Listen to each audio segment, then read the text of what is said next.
So why do I always use Mike Tyson as the prime example of a boxer in my boxing classes, or even anytime we talk about punching?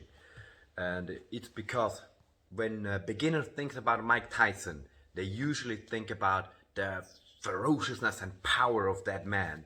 And a bit later on, you will recognize his absolutely breathtaking speed for a man of that size, of like almost 100 kilogram. That speed is just absolutely insane.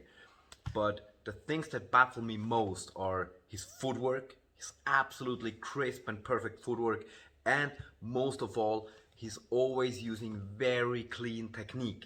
Everything you see with Mike Tyson is the basics that you will learn in your first year in boxing. There's nothing else. There's no playing around, there's no dropping hand, there's no wild things. There's just keeping your hands up, using good head motion, and using strict punches with a perfection that has never seen before and never seen since. And I've been thinking a lot about defense, because it's what sets apart, if you get hit, anything can happen. And about the defense of Mike Tyson versus the defense of Muhammad Ali.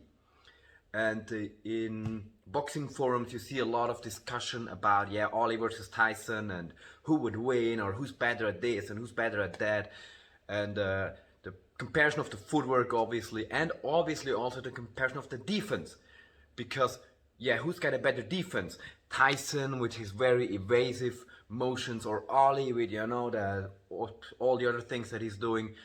And when you think about it, there's a couple things that you've hear from both fighters a lot, and it's good punches, elusiveness, footwork, defense.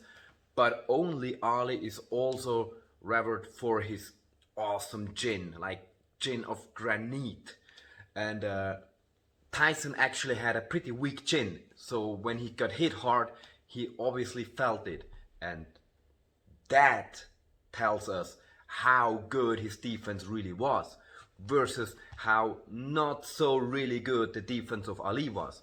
Because if your defense is impeccable, that means you will not get hit that hard.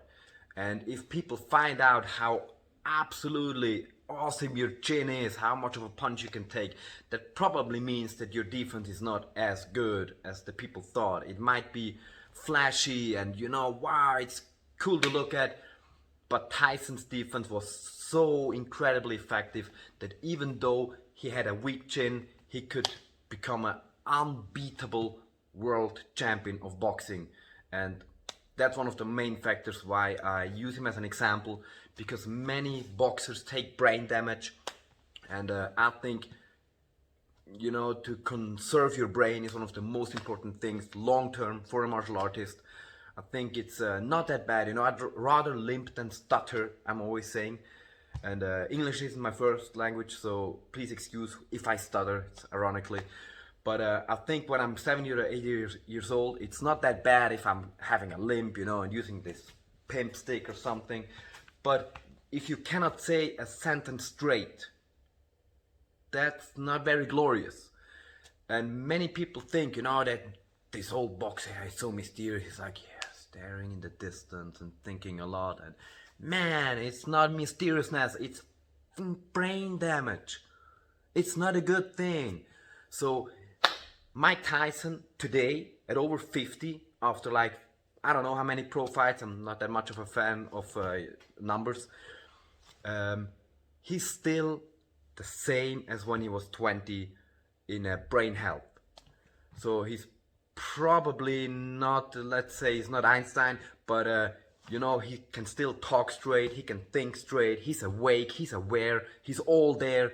So he was able to preserve his brain throughout a professional boxing career, which is absolutely awesome, which makes him, to me, that example of a good defense. And also because that style, upright and good protection, is very transmissionable to other styles of fighting like kickboxing and MMA, in my humble opinion. And well, not even mentioning Mayweather, we're gonna talk about him in a later video, but that's why Mike Tyson is a prime example of boxing, and that's why his defense is better than Muhammad Ali's.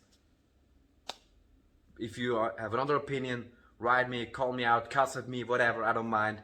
But that's my opinion.